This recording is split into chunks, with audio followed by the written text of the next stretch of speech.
Next chapter is very very very important. ये chapter आपका बहुत ज़्यादा शदीद इंपॉर्टेंट है। आपने इसके एमसीक्यूज़ देखे होंगे और बहुत ही इजी जो है एमसीक्यूज़ आते होते हैं। इसमें ये कंटेंट जो है ना, इसमें से ख़ास कुछ नहीं आता होता। आप जस्ट रीड करने हैं तो पर ख़ास कुछ भी नहीं आता होता। ये लास्ट ईयर भी क्वेश्चन आया था कि हीमाटोमा जो है बन जाता है, उसकी ट्रीटमेंट कैसे होती है, ये होता क्यों है। और इसमें ये होता है कि आपने बताना है कि अगर कोई ट्रॉमा हुआ है, कोई ब्लंट ट्रॉमा हुआ है, उसके बाद उसकी स्वेलिंग बढ़ गई है, ठीक है। और फिर हम कहते हैं इसे बॉक्सेस भी कहते हैं या कॉलीफ्लावर ईयर भी कहते हैं। और हमने किस तरह इसको ट्रीट करना होता है कि हमने इसको ड्रेन करना होता है। सो आपने ये कर लेना है। इसके बाद आपकी जो है ये बाकी रीड करने हैं आपने, ये रीड करना है, ये रीड करना है, आगे आ जाए ये भी रीड करने हैं आपने। पेरिकोंडाइटिस वेरी वेरी इंपॉर्टेंट, ये आपने याद रखना है, ठीक है। ये आपका जो है एमसीक्यूज़ है। ईयर जो है वो बहुत ज़्यादा पेनफुल हो जाता है। अब इसको जो है पेरिकोंडाइटिस को मेनली कैसे हम ड्रेन करते हैं, हमने इंसिजन देना होता है, हमने कट लगाना होता है। कट लगाने के बाद जो है इसको ड्रेन कर लेना होता है सारा का सारा। आगे ये इतना खास इंपॉर्टेंट नहीं है। आगे आप आगे एक्सटर्नल ऑडिटरी कनाल का क्या प्रॉब्लम होता है। सो इसमें कंजेंटल भी है, ट्रॉमा भी है, इन्फ्लेमेशन भी है और मिसलेनियस वगैरह। इसमें यह है कि इसमें आपका ट्रॉमा की वजह से एक एमसीक्यूज़ है कि स्टेनोसिस हो जाता है। अगर जो एयर कनाल का ट्रॉमा हो, उसके बाद क्या होता है कि वहाँ पे जो है उसकी स्टेनोसिस डेवलप कर सकती है। इन्फ्लेमेशन जो है वो वेरी वेरी वेरी इंपॉर्टेंट। ये सारे बहुत ज़्यादा इंपॉर्टेंट। सबसे ज़्यादा जो इंपॉर्टेंट है वो है फ्रंकस लोकलाइज्ड। इसकी ट्रीटमेंट आपने इसको बेस्ट वे में याद रखना है। ये याद रखना है कि रिकरेंट फ्रंकुलोसिस किसमें होती है, डायबिटिक पेशेंट के अंदर बार बार ये प्रॉब्लम आती है। Diffuse is very very important. पूरी की पूरी ईयर जो है वो इन्वॉल्व होती है। लोकलाइज्ड में क्या होता है कि सिर्फ जगह जगह पे प्रॉब्लम होगी, लेकिन डिफ्यूज़ में पूरी की पूरी जो एयर कनाल है वो इन्वॉल्व होगी। और इसमें बताया उन्होंने कि जब स्विमिंग करते हैं, स्विमिंग के बाद जो है ट्रॉमा जब होता है मैस्ट्रिक से, तो उससे क्या होती है कि ज़्यादा इन्फेक्शन होता है पूरे एयर में। और ऑर्गेनिज्म बताए हुए इन्होंने, ये भी इंपॉर्टेंट है। और उसके बाद ट्रीटमेंट बहुत ज़्यादा इंपॉर्टेंट है। इसके आप डिटेल्स बताते हैं कि एयर टॉयलेट करते होते हैं, हमने मेडिकेटेड वैक्स लगाना है, एंटीबायोटिक देनी है, एनाल्जेसिक्स देनी है। उसके बाद है ऑटोमाइकोसिस। ऑटोमाइकोसिस जो है फंगल इन्फेक्शन है। ये बहुत इंपॉर्टेंट है। एस्परजिलस कैंडिडा, ठीक है, और वगैरह जो नहीं करवाते होते हैं।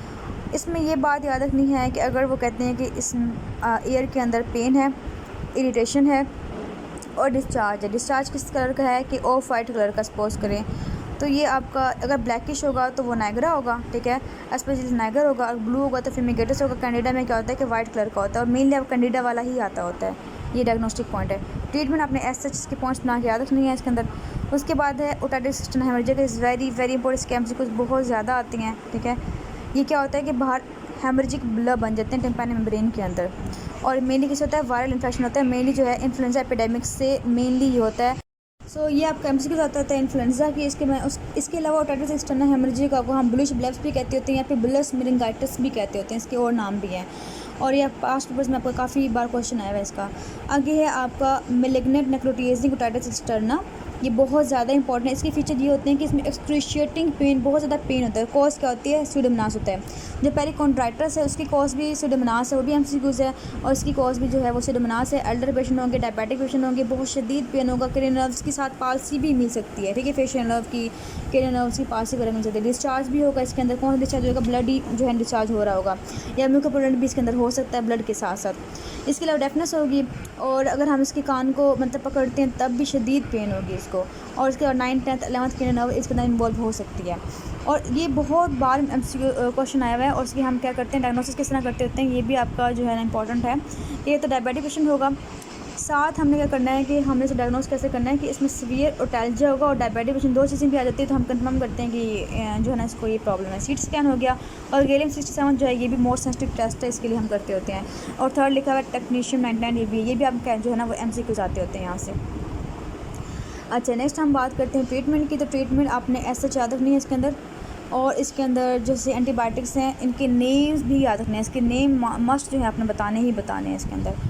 और इसके अलावा जो है इसका आपने एंटीबायोटिक दे दिया इसको। और इसके अलावा जो है इसकी आप रेडिकल सर्जरी भी कर सकते हैं, ठीक है। ये आपने रेडिकल सर्जरी भी कर दी साथ। आगे एक्जिमेटिस वगैरह में ख़ास कुछ नहीं आता। और फिर हम बात करते हैं जी नेक्स्ट ट्यूमर्स की। ट्यूमर्स में जो है आपकी इम्पैक्टेड वैक्स और सिरेमन जो है ये वेरी वेरी इंपॉर्टेंट, आपके वाइवा के लिए भी इंपॉर्टेंट है और आपके एससीक्यूज़ के लिए बहुत इंपॉर्टेंट है, आपकी ओस्पी के लिए बहुत इंपॉर्टेंट है।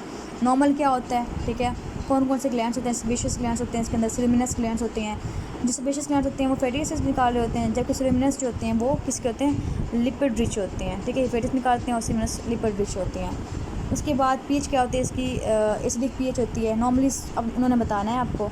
और उसके बाद जो है उसने एबनॉर्मल बताना है कि क्या क्या प्रॉब्लम आ सकती हैं इसके अंदर। अगर वैक्स जो है वो इम्पैक्टेड हो जाए या फिर ज़्यादा सिक्रेशन हो जाए इसके अंदर तो क्या प्रॉब्लम होगी। पेशेंट प्रेजेंट करेगा इम्पेयरमेंट ऑफ हियरिंग के साथ और ब्लॉक जो ना वो ईयर होगा, टेनाइटिस भी हो सकती है, जीडीनेस भी हो सकती है इसके अंदर। हमें जो है बाकायदा वहाँ पे वैक्स नज़र आएगी। इसके अलावा कफ रिफ्लेक्स भी आ सकता है, क्योंकि बाहर जो है वेगस नर्व की ऑरिकुलर ब्रांच अगर स्टिमुलेट हो जाए तो वहाँ पे कफ रिफ्लेक्स भी आ सकता है। ये आपका जो है वो एमसीक्यूज़ है। उसके बाद ट्रीटमेंट आपने करनी है, सिरिंजिंग करनी है। सिरिंजिंग जो है वेरी वेरी इंपॉर्टेंट, इसके अंदर आपने सारी इसके अंदर बतानी है। और इसके लिए कौन कौन से जो है इंस्ट्रूमेंट यूज़ होते हैं ये आता है कि इसमें जो यूज़ होता है वो सिर्फ मन हुक यूज़ कर सकते हैं, ऑप्शन हॉर्न प्रॉब भी यूज़ कर सकते हैं इसके अंदर। उसके बाद आपका नेक्स्ट दिया हुआ है यहाँ पे आपका दिया हुआ है कि वैक्स अगर टू हार्ड हो तो हम किस तरह उसको मतलब थोड़ा से सॉफ्ट कर सकते हैं। सॉफ्ट करने के लिए यहाँ लिखा 5% सोडियम बाइकार्बोनेट लिखा हुआ है और इसके अलावा हाइड्रोजन पेरोक्साइड लिखा हुआ है। ठीक है, और इसके अलावा यहाँ लिखा है पैरा डाइक्लोरोबेंजीन 2% जो है वो भी यूज़ कर सकते हैं। लिक्विड पैराफिन यूज़ कर सकते हैं, ऑलिव ऑयल यूज़ कर सकते हैं। ये सारे बहुत ज़्यादा इंपॉर्टेंट है। ये आपके जो है एमसीक्यूज़ में पूछे जाते हैं कि आपने वैक्स को सॉफ्ट करने के लिए क्या यूज़ कर सकते हैं, तो आपने याद करना है इसके अंदर। उसके बाद है foreign body, very very important के लिविंग हो सकती है, नॉन लिविंग हो सकती है। हमें इसको किस तरह से जो है रिमूव करना है ये बताया हुआ है। फिर वो कहते हैं कि कोई भी in all impact foreign body हो गया और इन दोस वियर अर्लियर अटैम्प्ट जो है ना अगर आपने कर लिया हो उसमें क्या करना है कि आपने जनरल एनेस्थीसिया देके और आपने ऑपरेटिंग माइक्रोस्कोप से उसे ठीक करना होता है। अगर आप पहले कर चुके हैं या फिर वो इम्पैक्ट हो चुकी है, यह आपके वाइवा के लिए बहुत इंपॉर्टेंट है, जो आपने इसको याद रखना है। आगे जो है आपका वो है लिविंग में आपके ये है कि क्या यूज़ कर सकते हैं। एक तो ऑयली कौन सा डाल सकते हैं, स्पिरिट डाल सकते हैं, क्लोरोफॉर्म डाल सकते हैं। ठीक है, ये डाल के हमने उसको पहले मारना होता है उस इंसेक्ट को, और जब वो डेड हो जाता है फिर हमने क्या करना होता है, उसको रिमूव करना होता है। जब भी आपने कोई इंसेक्ट है किसी कान में तो आपने ऑयल डालना है, स्पिरिट या फिर क्लोरोफॉर्म डाल के करना होता है। ये आपका एमसीक्यू है कि हमने क्या यूज़ करना होता है, घर में यूज़ कर सकते हैं। आगे है आपका maggots in the air. Maggots in the air भी इंपॉर्टेंट है। इसमें क्या होती है, पेन होती है, डिस्चार्ज होती है, ब्लड स्टेन डिस्चार्ज हो सकती है, और इसमें क्या होते हैं, मैगेट्स होते हैं। और हम कैसे करते हैं कि इसको फोर्सेप्स जो है इसको रिमूव कर रहे होते हैं। ये मैगेट्स जो होते हैं ये आपके नोज़ में भी हो सकते हैं, तो आपके नोज़ के चैप्टर में भी दिया हुआ है कि वहाँ पे हमने क्या करना होता है कि इनको पहले हमने लाइव मारना होता है, मारने के बाद कोई ऑयल वगैरह डाल के उसके बाद जो है हम इसको रिमूव करते होते हैं।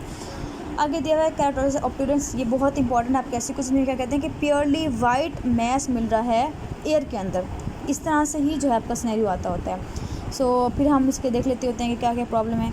इटियोलॉजी देखनी है आपने, इसकी क्लिनिकल फीचर्स में देखने हैं आपके कि क्या होता है कि हियरिंग लॉस होती है, टेनाइटिस होता है और डिस्चार्ज वगैरह भी इसके अंदर हो सकती है। हमने ट्रीटमेंट क्या करना होता है कि इसे रिमूव करना होता है, लेकिन पहले हम क्या करते हैं कि कैटालिटिक एजेंट यूज़ करते हैं।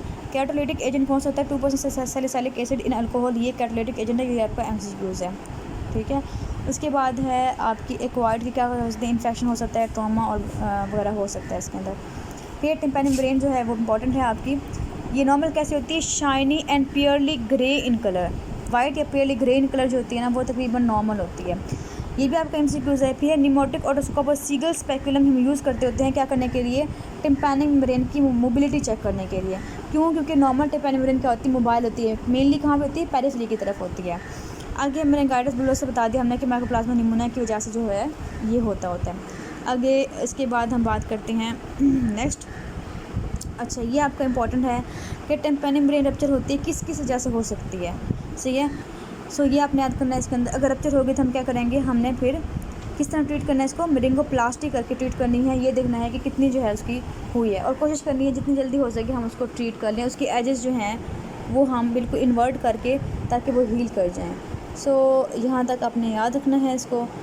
ये चैप्टर बहुत ज़्यादा इंपॉर्टेंट है हर लिहाज से, और आपने पढ़ना कैसे है कि आपने एमसीक्यूज़ देखने हैं पास्ट के साथ साथ जो है इसको करते रहना है। सबसे पहले चैप्टर जो है वो यही करना होता है।